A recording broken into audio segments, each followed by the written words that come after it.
آپ نے پنجاب یونیورسٹی سے فلاسفی میں MA کیا. MA کیا. It was 1995. اور یہ آپ دیکھیں کہ اس دور میں میرے لیے سب سے بڑی انسپریشن یہ تھی کہ علامہ اقبال نے فلاسفی میں MA کیا. MA فلسفہ کرنے کے علاوہ آپ نے کچھ اور MAs بھی کیے ہیں. اس کے بعد سر پھر بھی میری خاندان میں کوئی عزت نہیں بنی آرٹس کی وجہ سے. اچھا آپ کا یعنی آپ کے کمپٹیشن تھا فیملی میں؟ جی کمپٹیشن اس لیے وہ آپ اپنی آنر کے لیے ایکچولی میری سسٹر پنجاب یونیورسٹی کی گولڈ میڈلسٹ ہیں کیمسٹری میں. میرے بھائی نے کمپیوٹر سائنسز میں کیا ہوا تھا اور میتھ اور یہی چیزیں تھیں, یا ڈاکٹر تھے یا اور کوئی آپشن نہیں. پھر والد صاحب کہنے لگے اس سے بہتر تو تم MA انگلش کر لیتی. اچھا میں نے کہا ٹھیک ہے. پھر میں نے پتہ کیا کہ کون سی ایسی یونیورسٹی ہے جو 1 سال میں MA کرواتی ہے. پھر ہمارے کولیگس ہیں, انہوں نے مجھے بتایا کہ بہاولپور اسلامیہ یونیورسٹی بہاولپور. وہ پھر سر میں نے 1 سال میں پارٹ 1 کے پیپر بھی دیے, پارٹ 2 کے بھی دیے. کیا بات ہے. اچھا MA انگلش کے بعد پھر بھی آپ کی وہ پیاس نہیں بجھی علم کی؟ سر جب میں پنجاب یونیورسٹی میں تھی تو میری ایک فطری رجحان میرا ہوا جمعیت کی طرف, اور پھر میں نے جمعیت میں بہت ایکٹیولی کام بھی کیا, ذمہ داریاں بھی ادا کی. لیکن میں کہتی ہوں جمعیت نے جو مجھے مطالعے کا شوق اور جو مجھے مطالعہ اور آپ سمجھ لیں کہ جو میرے دماغ کی گھریں کھولی ہیں وہ بڑی, آپ نے دیکھا ہوگا آج کل کے دور میں جماعتیں بہت ساری ہیں جو پولیٹیکل اور ان سینیریو میں کام کرتی ہیں, لیکن وہ ایک اسٹوڈنٹ کی سطح پہ بچوں کو ایک ایجوکیٹ کرنے کا جو ان کا ایک خوبی ہے وہ میچ لیس. اسلامی جمعیت طلبہ کی آپ رہنما رہی ہیں. جی, اور میں نے سر MA اسلامیات کے پھر پیپر دیے بغیر پڑھے, وہ بھی میں نے مجھے یہ لگا کہ آپ نے MA اسلامیات بھی MA اسلامیات پھر میں نے کر لیا. پھر میں نے جب یہ شروع کی ٹیچنگ میں لائن میں آ گئی میں پھر, تو میرے والد صاحب پھر کہنے لگے کہ تم نے یہ سارے ایسے MA کے ڈھیر لگائے, تم نے جو تمہارا پروفیشن ہے تم اس کو تو تم کیپچر کرو. Then I did MA English, MA education. اور پھر میں نے وہی والی بات کہ اسی کو پھر آگے فردر پھر میں نے MPhil کیا ایجوکیشن میں. اچھا یہ ٹیچنگ میں آپ کب سے ہیں؟ وہ ایسے ہوا کہ جب میں MA کر کے آئی ہوں گھر, تو مجھے لگا کہ گھر میں کوئی کام نہیں کرنے. میرے ایک دادا ہے ابو کے چچا, ان کا گھر خالی تھا, ان کی اولاد نہیں ہے, تو میں نے سر وہاں پہ نا ایک چھوٹا سا اسکول بنا لیا. دادا ابو فوت ہو گئے تھے, دادی اماں کا نام تھا زیب النساء. تو بس مجھے یہ لگا کہ ان کے نام کا چلو کالج بنا, میں نے زیب النساء کالج کی بنیاد رکھ دی وہاں پہ, اور الحمدللہ اس کالج سے آج 3 ادارے ہیں بہت بڑے جو ادھر چل رہے ہیں. جی ناشتے کی میز ہے, محترمہ شازیہ باجوہ صاحبہ ہیں اور ان کے صاحبزادے اور ان کے صاحبزادے کے دوست ہیں جو بالکل بچوں کی طرح, بالکل پتہ نہیں چلتا ان کے بیٹے ہیں یا ان کے بیٹے کے دوست ہیں. بہت ہی ایک ماں کا سا پیار انہیں بھی دیتی ہیں. تو آج کچھ گفتگو کرتے ہیں کہ میڈم کم کھاتی ہیں یا کس طرح سے, اتنی اسمارٹ کیسے ہیں؟ سر میڈم لگتا ہے آپ کھاتی پیتی بالکل نہیں سر, ایسا کچھ نہیں ہے. ابھی آپ کو کھانے کے ٹیبل پہ میٹھی لسی بھی نظر آ رہی ہوگی, تو نہ کھانے کا تو سوال ہی پیدا. ہاں کھانا اچھا ہونا چاہیے. اور عام طور پہ کیا آپ کی روٹین کیا ہوتی ہے, ناشتے میں کیا لیتی ہیں؟ ناشتے میں اگر تو صبح یہ ٹائم کم ہے تو پھر تو چائے اور انڈا بس اس پہ گزارا ہوتا ہے, ورنہ پھر اگر زیادہ کچھ تکلف پہ پڑ جائیں تو پھر آملیٹ کے ساتھ پراٹھا ہو جاتا ہے. تو جٹوں کی جیسے خوراک ہوتی ہے بالکل ایسے, پوری وہ ایک جٹی جیسے کھا سکتی وہی کھاتی, لیکن بہت زیادہ تو نہیں کھاتی, لیکن یہ کہ ستھرا کھانا. ماشاءاللہ. اور تو کتنے بجے دن کا آغاز ہو جاتا ہے آپ کا؟ عام طور پہ صبح اٹھ کے جلدی اپنا باقی جو ضروریات ہے اللہ کا ذکر وغیرہ, اس کے بعد پھر اپنی جاب کی تیاری, ساتھ ساتھ بچوں کے لیے ناشتہ بنا کے, اور پھر ایسے صبح آپ سمجھ لیں کہ گھڑی جو ہے وہ پیچھے رہ جاتی ہے, ہم آگے گزر جاتے ہیں. واہ. تو آپ کھانا وغیرہ خود بناتی ہیں؟ الحمدللہ, لیکن بہت اچھا نہیں بناتی. میرے بچوں سے پوچھ لیں, کبھی کبھی بہت اچھا بن جائے تو بچے حیران ہوتے ہیں, کہتے ہیں کہ مما. آپ کے کوئی میڈ وغیرہ بھی رکھی ہوئی تھی؟ نہیں الحمدللہ, گھر کے کام کاج خود کر لیتے؟ جی الحمدللہ. میری بیٹی ہے اور وہ ماشاءاللہ یونیورسٹی جاتی ہے, تو ہم نے کام آپس میں ڈیوائڈ کیا. بیٹا میرا بھی کر لیتا ہے, بلکہ جو ہمارے گھر مہمان آئے جیسے عبداللہ کبھی کبھار آئے تو ہم عبداللہ کو بھی ساتھ لگا لیتے ہیں. اور آپ کی پسندیدہ ڈش؟ سر میری پسندیدہ ڈش پچھلے دنوں میں اس پہ پڑھ رہی تھی فیس بک پہ، دال چاول. پتہ نہیں، مجھے لگتا ہے شاید قومی ہمارا کھانا بن گیا، لیکن مجھے خاص طور پہ دال چاول اور ساتھ سبزیاں مجھے بہت پسند ہیں. چکن نہیں میں اتنے شوق سے کھاتی، مطلب مٹن وغیرہ اس طرح سے زیادہ شوق سے کھاتی. میڈم کے صاحبزادے ارسل عبداللہ صاحب سے بات کرتے ہیں. ارسل، ماما کے بارے میں کچھ کہیں گے؟ کیا کوئی خاص بات جو آپ کو بہت جس سے انسپریشن ملتی ہو؟ ماما خود چلتی پھرتی انسپریشن ہے سب کے لیے، مشین ہے ماما، اور کچھ نہیں. گھر کے کام، باہر کے کام، پھر اس کے بعد ہمیں لک آفٹر کرتی ہیں، تو مشین سے کم تو ہے نہیں، چلتی پھرتی مشین. یعنی آپ یہ کہنا چاہ رہے ہیں کہ مطلب بہت ایکٹیو، بہت متحرک، ہر طرح کے کام اتنا کہ جیسے مشینی انداز میں ہو رہا تھا. بے حد ایکسٹروورٹ بھی ہیں ماما، سوشل انرجی بھی بہت ہے، جو کہ بہت بڑی بات ہے. اچھا، آپ کے کیا شوق ہیں؟ سنا ہے آپ گٹار بڑا اچھا بجا لیتے ہیں. جی، میں میوزک مجھے کافی پسند ہے، اور گٹار میں 2 سال ہو گئے ہیں میں نے سیکھا ہے، خود سیکھا ہے یوٹیوب سے دیکھ کے وغیرہ. گڈ. تو آپ سے سنیں گے آج. ضرور.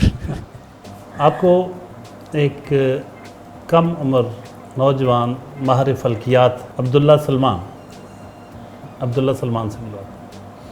عبداللہ، یہ کیسے آپ کو یہ آسمان میں دیکھنا، فلکیات کو، اس کی گہرائی میں جانا، اس کو باریک بینی سے دیکھنا، اور بڑے ینگ ایج میں آپ نے بڑا نام پیدا کیا ہے. میں دیکھ رہا تھا BBC پہ بھی آپ کے بارے میں کچھ لکھا گیا تھا، اور کوئی دوربین بھی ایجاد کی آپ نے، بنائی.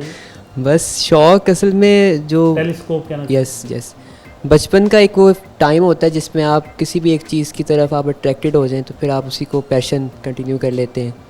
تو گھر کا ماحول کچھ اس طرح کا تھا، کتابوں میں انڈلج رہنا. وہاں ہی میں نے بس یہ اسپیس کے بارے میں، یونیورس کے بارے میں پڑھنا شروع کیا، تو بس شوق پیدا ہو گیا. پھر اپنے جو لیجر ٹائم تھا اس میں ستاروں کو دیکھنا، رات کے آسمان، پھر چاند کی فیزز، اس طرح کیوریوسٹی پیدا ہوئی. پھر اس کو ساتھ لیتے چلتے پیرنٹس کے فون یوز کر کے یوٹیوب پہ پڑھنا شروع کیا، آن لائن آرٹیکلز وغیرہ دیکھے، تو بس شوق بڑھتا گیا. اتنا بھر گیا کہ میں نے سوچا خود دیکھوں ان کو. تو ٹیلیسکوپ لے نہیں سکتا تھا، سوچا بنا لیتا ہوں. تو اپنی پھر ٹیلیسکوپ بنائی، اس سے مشاہدے شروع کیے، آبزرویشن شروع کی. اور ایسے ہی پھر یہ جو آپ BBC کا ذکر کر رہے تھے، اس پر جو میری ایک فوٹوگراف ہے وہ انہوں نے پبلش کی تھی، چاند کی، جو میں نے خود لی تھی پاکستان سے. واہ، کیا بات. اچھا، اسٹرالوجی جو ہے اس کا ہاروسکوپ سے بھی تعلق؟ یہ آپ نے ہماری دکھتی رگ پہ ہاتھ رکھا ہے. اصل میں ہمیں یہی ایک بہت بڑی کنفیوژن ہے، ایسٹرونومی اور ایسٹرالوجی، یہ 2 چیزوں کو مکس کیا ہوا ہے. اور ہمارے پاکستانی عوام میں تو وہ ایسٹرونومی ان کو پتہ ہی نہیں ہے کیا، وہ ایسٹرالوجی صرف سمجھتے ہیں. تو ایسٹرالوجی کوئی سائنٹیفک فیکٹ وغیرہ نہیں ہے، یہ صرف آپ کے شاید میم کو اب غصہ لگے کیونکہ میم بہت ایسٹرالوجی کو بلیو کرتی ہیں. تو ایسٹرونومی جو ہے نا وہ ایک سائنس کی فیلڈ ہے، تو اس کے اندر ہم جو بھی پلانٹ، سٹارز وغیرہ ہو گئے، ہم ان کا صرف سائنس کے حوالے سے ان کے بارے میں ہم اسٹڈی کرتے ہیں. جبکہ دوسری طرف جو ایسٹرالوجی ہے وہ ایک آبزرویشنز کہہ لیں، یا آپ ایک پریڈکشنز صحیح ورڈ ہوگا، وہ صرف پریڈکشن پہ بیس ہے. تو ایسٹرالوجی اور ایسٹرونومی میں بہت زمین آسمان کا فرق ہے. میڈم کے بارے میں کچھ کہیے گا.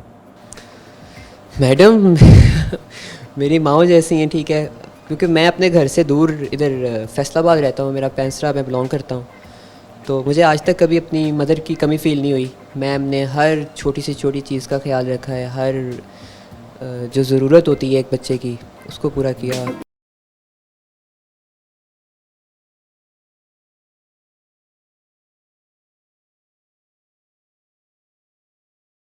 آپ اسلامی جمعیہ طلبہ میں رہی ہیں، تو اس دور میں پنجاب یونیورسٹی میں بہت ہولڈ تھا، یا اس سے کچھ عرصہ پہلے تک ہولڈ رہا ہے 80s میں.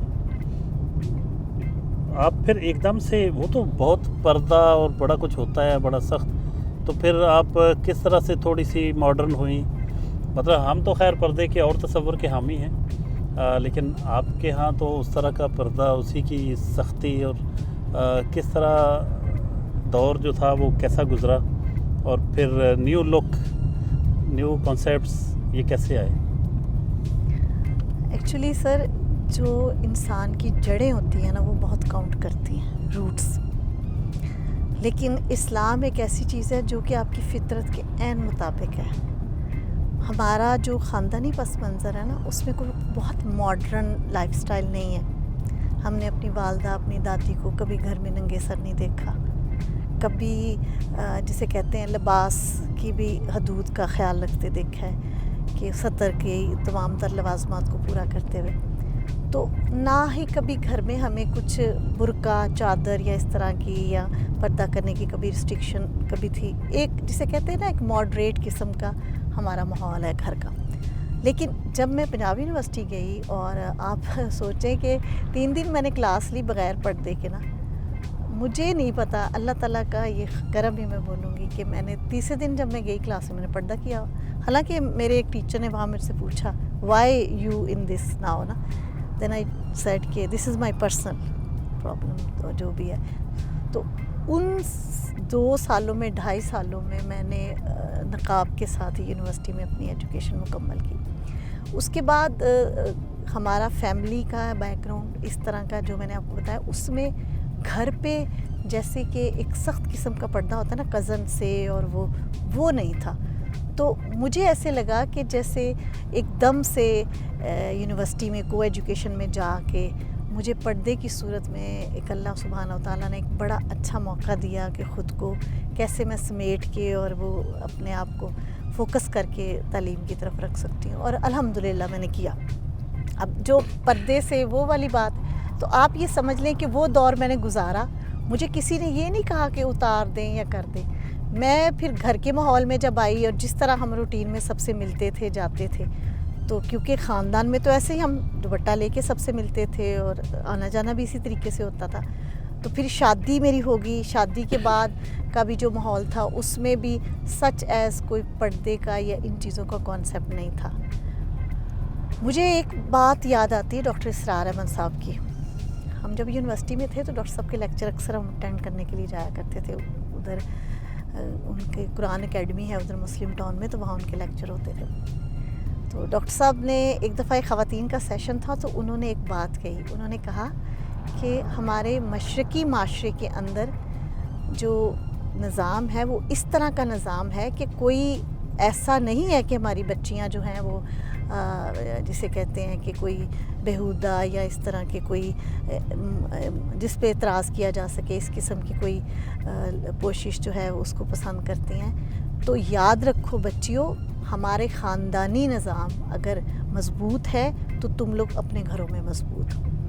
میرا کہنے کا مقصد یہ ہے کہ انہوں نے کہا کہ یہ جو جھگڑا کہ دیور سے اور یہ فلاں سے کزن سے پردہ، چچا کے وہ بیٹے ہیں ان سے، کہنے لگے کہ ملنا ملانا آنا جانا جب آپ کا خاندان کے اندر یہ چیزیں ہیں اور رشتے بچانا زیادہ ضروری ہے. ہمارا مشرقی نظام ایسا نہیں ہے جو آپ کو جو ہے وہ کئی حدود و قیود سے آزاد کر دے. یہ آپ کو پروٹیکٹ ہی کرتا ہے، لیکن اس کو زد میں نہ آنے دینا کہ میں رشتے چھوڑ دوں گی، پردہ نہیں چھوڑوں. پردے کو اپنی جگہ پہ اپنی بیسک لوازمات کے ساتھ جاری رکھیں. تو میں آپ یہ سمجھ لیں کہ ویسے میں آپ کو ذاتی طور پہ ایک بات بتاؤں، مجھے ایسے لگتا تھا کہ یونیورسٹی لائف کے بعد اب میں نے جو لائف تھی وہ میں نے گزار لی، تو اب میں مطلب میں اب ایک ماں ہوں، میں ایک اب گھریلو خاتون ہوں. تو میرے لیے دنیا تو اب ایک اور چیز ہے، ایک عزت کی نظر ہے سب کی، اور میں ایک معتبر سٹیٹس پہ ہوں. تو اس وجہ سے ایک سمجھ لیں کہ مجھے ایک کشن مل گیا. تربیت ایسے ماحول میں ہوئی، پھر جمعیت میں آپ رہیں، تو فنون لطیفہ سے تو پھر آپ اس دور میں تو بہت دور رہی ہوں گی، لیکن بعد میں کبھی آپ کو فیل نہیں ہوا کہ مطلب کچھ گنگنایا جائے، کچھ گانا گایا جا سکتا ہے یا سنا جا سکتا ہے؟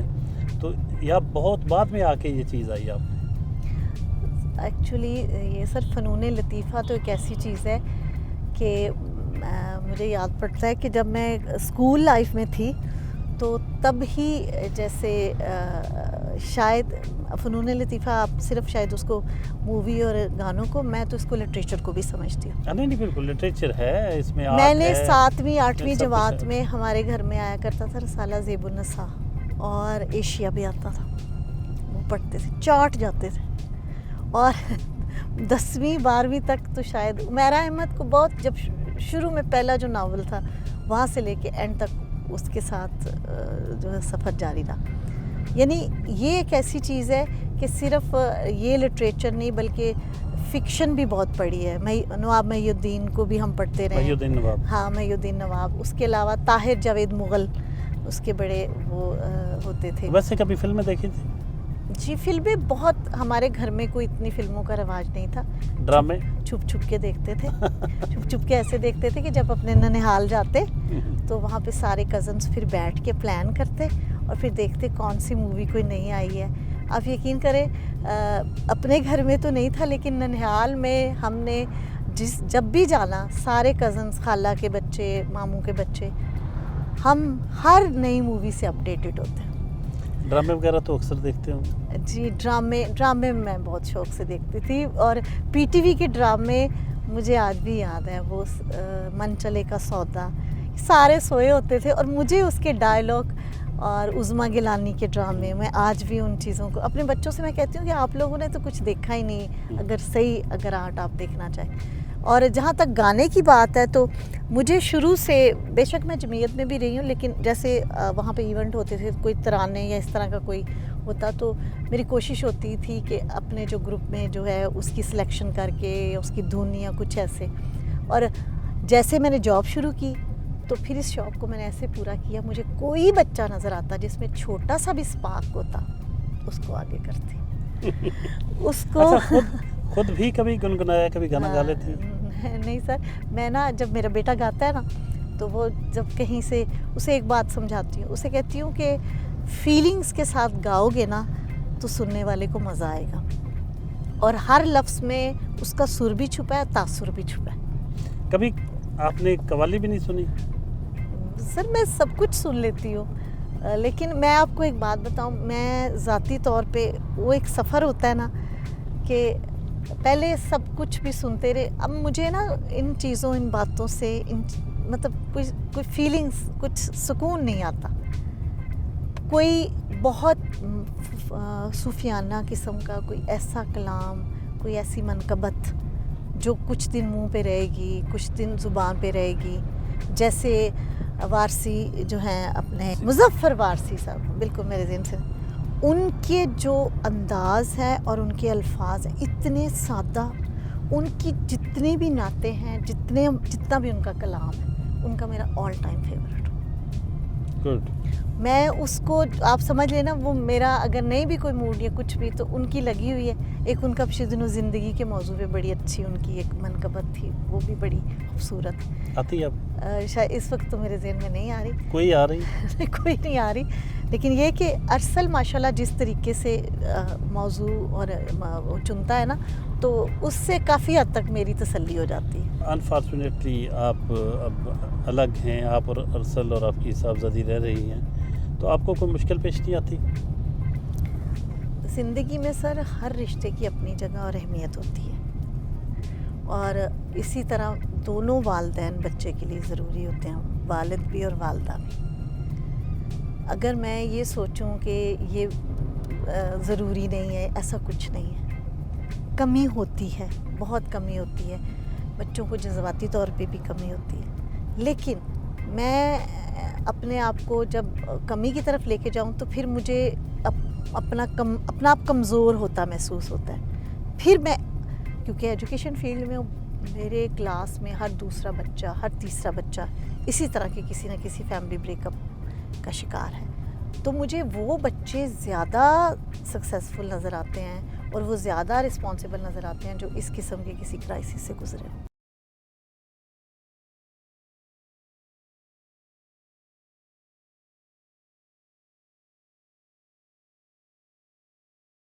سوشل ڈیموکریٹک پارٹی کے آفس پہنچے ہیں جہاں فاروق الہی صاحب سے ملاقات کریں گے جو اس کی پولیٹیکل کونسل کے جی فاروق صاحب کیسے ہیں آپ؟ اللہ کا شکر الحمدللہ. ایک تو ہمیں سوشل ڈیموکریٹک پارٹی کے بارے میں بتائیے کس طرح خیال آیا ایک اور اس کے بنانے کا، اور اس کے ساتھ ساتھ مختصراً بتائیے کہ آپ کا مینیفیسٹو کیا ہے؟ یہ سوال تو زیادہ مناسب ہمارے چیئرمین صاحب سے کیا جاتا بنانے کے خیال کا، تو وہ زیادہ اچھا بتاتے، لیکن چونکہ اس سارے پروسیس میں بھی اس کا حصہ رہا ہوں تو اس حوالے سے کچھ تھوڑی سی گفتگو تو میں بھی کر سکتا ہوں. ہم چونکہ سوشل ورکرز تھے تو ہم نے سماجی شعبے میں جب لوگوں سے ملتے تھے، اس ملک کے وسائل کو دیکھتے تھے اور پھر اپنے کام کو دیکھتے تھے، اپنے ساتھیوں کے پوٹینشل کو دیکھتے تھے، تو کمی کا احساس ہوتا تھا کہ جب ہم اس سے کچھ آگے بڑھنا چاہتے ہیں تو وہ کیا ہو. تو اس میں پھر جو عابد صاحب کے اور ہمارے حلقے کے جو ساتھی تھے پڑھے لکھے، تو ان سے پھر یہ خیال یا گمان یہ ہوا کہ اس سے آگے بڑھنے کا رستہ پھر یہ ہے کہ ہم بھی ایک عملی سیاست میں آئیں، تاکہ جو ہمارے پاس آئیڈیاز ہیں یا جو ہمارے پاس پوٹینشل ہے وہ ملک اور قوم کے لیے کسی جگہ اس کو یوٹیلائز کیا جا سکے. تو اس طرح پھر ہم نے یہ طے کیا. میڈم شازیہ باجوہ کے بارے میں کیا کہیں گے؟ یہ بھی آپ کے ساتھ ممبر ہیں. جی، ان کا میں یہ کیا کہوں کہ ہارڈ ورکنگ ہیں، شفیق ہیں، بہت اچھی میزبان ہیں، اور تعلیم کے حوالے سے ان کی بڑی کنٹریبیوشنز ہیں، اور خوش قسمتی سے ان کے جو علم سے مستفید ہونے والے بچے ہیں وہ بھی ہمارا بڑا احساس ہے. میڈم آپ سوشل ڈیموکریٹک پارٹی کے بارے میں، اس کے مینیفیسٹو کے بارے میں کچھ کہیں گی؟ کیا ارادے ہیں، کیا کرنا چاہ رہے ہیں آپ ملک میں؟ سر آپ کی بات میں ہی جواب چھپا ہے. کیا کرنا چاہ رہے ہیں؟ ہم کچھ کرنا ہی تو چاہ رہے ہیں، اب وہ کرنا چاہ رہے ہیں جو نہیں ہو رہا، اور ہم یہ چاہ رہے ہیں جو نہیں کر رہے وہ کریں. تو آپ پارٹی کا یہی سمجھ لیں کہ اتنے تجربات کرنے کے باوجود اور اتنے جسے کہتے ہیں نا اتنے آزمائشوں سے گزرنے کے باوجود ابھی تک ہم وہ جسے کہتے ہیں نا کڑے موڑ پہ گزر رہا ہے، اور ملک جو ہے وہ بڑے کروشل سٹیج پہ ہے. تو ہم یہ چاہتے ہیں کہ اس کروشل سٹیج سے ایک دفعہ نکل ہی جائے، اور ہر بندہ یہ سمجھے کہ کسی اور نے نہیں ہمیں نکالنا. یہ ہم سب کی ذمہ داری ہے کہ ہم اپنی ذمہ داری کا احساس کریں اور اس کو سمجھیں. یہ جو پارلیمنٹ ہے، یہ جو ممبران ہیں، یہ باہر سے آئی ہوئی مخلوق تو نہیں ہے، انہیں ہم ہی ادھر تک پارلیمنٹ تک بھیجتے ہیں. تو ہم عوام کی سطح پہ رہتے ہوئے ہمیں احساس ہونا چاہیے کہ جو قومیں اپنے آپ کو سماجی طور پہ باشعور بناتی ہیں تو ہی وہ جغرافیائی طور پہ اپنے آپ کی جو ہے خودداری اور خود مختاری جو ہے وہ قائم رکھ پاتی ہیں. آئی ٹی امپائر نامی سافٹ ویئر کمپنی میں پہنچے. یہاں اسٹوڈنٹس کے ساتھ، ان کے امپلائیز کے ساتھ ایک نشست ہے، ایک سیشن. سے ایک دو چیزیں آپ کے ساتھ جو شیئر کروں وہ یہ، سب سے پہلے تو جب بھی آپ خاص طور پہ اپنی تعلیم کے بعد سوئچ کرتے ہیں پریکٹیکل لائف میں، your expectations become very high کہ پتہ نہیں باہر جناب ایک کرسی ہے اور ایک میز ہے اور بس اس پہ جا کے ہم نے بیٹھنا ہے، اور مطلب ایک اچیومنٹ ہمارا ویٹ کر رہی. بیٹا لائف سٹارٹ ہی وہاں سے ہوتی ہے جب آپ اپنی ڈگری کمپلیٹ کرتے ہیں. Then you start from zero while you enter in a earning race. اور ارننگ ریس کا مقصد یہ نہیں کہ آپ صبح جاتے ہیں فار 8 o'clock اینڈ اس کے بعد آپ گھڑی کی ٹک ٹک دیکھتے ہیں 6 بجے اور ٹائم پورا، now I am free. It is opportunity for especially youth like you to improve yourself day by day. ہمارے معاشرے میں بڑھتی ہوئی مایوسی، فرسٹریشن، نا امیدی، اپنے مستقبل کے حوالے سے مایوسی، اس کی بنیادی وجہ کہاں دیکھتی ہے؟ سب سے بڑی وجہ تو سر مادیت پسندی ہے.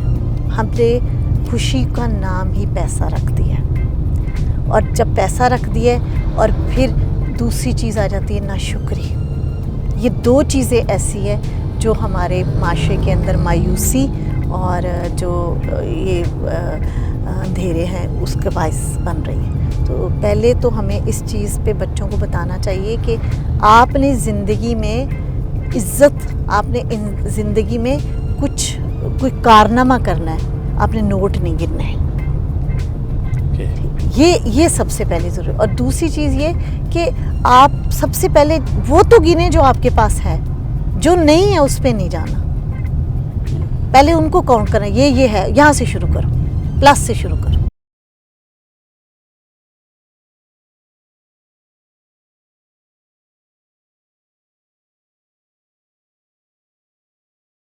ٹیم کیوریاسٹی اس کے روح رواں موجود ہیں, عفاف صاحب ہیں اور باغ جناب میں ہیں, میڈم بھی ان کی تنظیم کی ایک طرح سے سرپرست ہیں.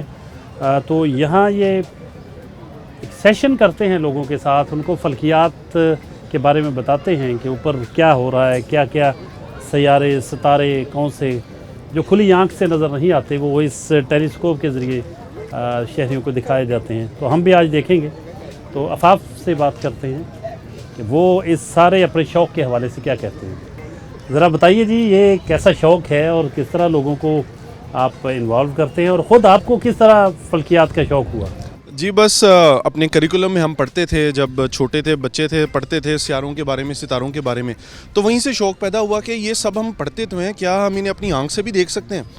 تو بس جب بڑے ہوئے تو ٹیلیسکوپ بائی کی. ٹیلیسکوپ بائی کرنے کے بعد ہم نے کوشش کی کہ ہم سورج کو دیکھیں, چاند کی سرفیس کو دیکھیں, سیاروں کو دیکھیں. تو وہ شوق اتنا بڑھتا گیا کہ پھر دل کیا کہ اپنے اس شوق کو ہم باقی لوگوں کے ساتھ بھی شیئر کریں. تو پھر ہم لوگ ہر مہینے جناب باغ میں آ کے اپنی ٹیلیسکوپ سیٹ اپ کرتے ہیں اور جنرل لوگوں کو, جو بھی جنرل پبلک آتی ہے ان کو آبزرویشن کرواتے ہیں, دن میں سورج کی اور شام میں چاند کی اور سیاروں کی. اس کے علاوہ ہمیں ایجوکیشنل انسٹیٹیوٹس انوائٹ کرتے ہیں تاکہ ہم بچوں کو آ کے پراپر طریقے سے پڑھائیں بھی اور انہیں اسکول میں بھی مشاہدہ کروائیں. تو آپ کو کیا مطلب, یہ اوپر آسمان پہ چاند اور ستارے ہوں گے, وہ تو کھلی آنکھ سے بھی کبھی کبھی دکھائی دے جاتے ہیں. آج کل حالانکہ پولوشن بہت ہے لیکن پھر بھی اگر کم ہو تو نظر آ جاتے ہیں ستارے. تو ستاروں کے علاوہ بھی کچھ دکھاتے ہیں آپ؟ نہیں, ستاروں سیاروں کے علاوہ ہم کچھ نہیں دکھاتے. نہیں, یہ ستارے ہوتے ہیں نا. جی جی, وہ آپ مری چلے جائیں, نتھیہ گلی چلے جائیں, فضا صاف ہے تو آسمان بھرا ہوتا ہے ستاروں سے. جی جی جی. تو آپ ان سے ہٹ کے, جو ستاروں سے ہٹ کے بھی کچھ دکھا. اصل میں اس طرح ہوتا ہے کہ آسمان پہ سب سے جو ہمارے قریب ترین سولر سسٹم کی آبجیکٹس ہیں وہ سیارے ہیں. سیارے نسبتاً بہت بڑے اور خوبصورت نظر آتے ہیں, ستارے بہت بہت دور ہیں. تو ستاروں کو بھی ہم ٹیلیسکوپ سے دیکھ سکتے ہیں لیکن ان کی اس طرح کی ڈیٹیل سامنے نہیں آتی. لیکن اس کے علاوہ نیبولاز ہوتی ہیں, یہ وہ جگہیں ہوتی ہیں جہاں پہ ستارے بنتے ہیں. یہ دھوئیں کے بڑے بڑے بادل ہوتے ہیں, یہ ہم ٹیلیسکوپ سے دیکھ سکتے ہیں. اس کے علاوہ ہم اپنی گیلیکسی کے علاوہ کہکشائیں دیکھ سکتے ہیں, جیسے کہ اینڈرومیڈا گیلیکسی ہمارے سب سے قریب ہے, وہ زمین سے 25 لاکھ نوری سال کے فاصلے پہ ہے. تو ہم ٹیلیسکوپ کی مدد سے اس میں دیکھ سکتے ہیں. 25 لاکھ نوری سال کے برابر فاصلہ ہے اور اس ٹیلیسکوپ سے دیکھ لیتے ہیں آپ. جی, آج کچھ دکھائیں گے ہمیں؟ آج ہم آپ کو سورج دکھائیں گے کیونکہ اس ٹائم پہ سورج ویزیبل ہے, اور سورج کے بعد ہم چاند سیاروں کی آبزرویشن کریں گے. تو سورج تو ہم کھلی آنکھ سے بھی دیکھ لیتے ہیں. سورج بالکل, اصل میں یہ ہوتا ہے کہ سورج کو ڈائریکٹلی دیکھنا بہت نقصان دہ ہوتا ہے. آپ سورج کو صرف غروب ہوتے وقت دیکھ سکتے ہیں, آپ دن میں سورج کو نہیں دیکھ سکتے. سورج کے اوپر کچھ خاص فیچرز ہوتے ہیں جو صرف ٹیلیسکوپ سے نظر آتے ہیں. تو ہم ٹیلیسکوپ اس لیے یوز کرتے ہیں تاکہ ہم سورج کو قریب سے دیکھ سکیں, اس کی برائٹنس کو سائڈ پہ کر کے اس کی سرفیس کو اسٹڈی کر سکیں. یہ آنکھ سے نہیں ہو سکتا. جی جی جی, ضرور آپ کو دکھاتے ہیں. ابھی ہم اس کو سورج پہ سیٹ کریں گے. سورج بالکل ہمارے سامنے ہے اور ہم نے ایک فلٹر آگے لگایا ہوا ہے ٹیلیسکوپ کے, جس کی مدد سے سورج کو دیکھا جا سکتا ہے. اب سورج کی سرفیس پہ کچھ فیچرز ہوتے ہیں جو ہم ٹیلیسکوپ سے دیکھ سکتے ہیں, کچھ کالے دھبے ہوتے ہیں جو صرف ٹیلیسکوپ کی آنکھ سے نہیں نظر آ سکتے ہیں.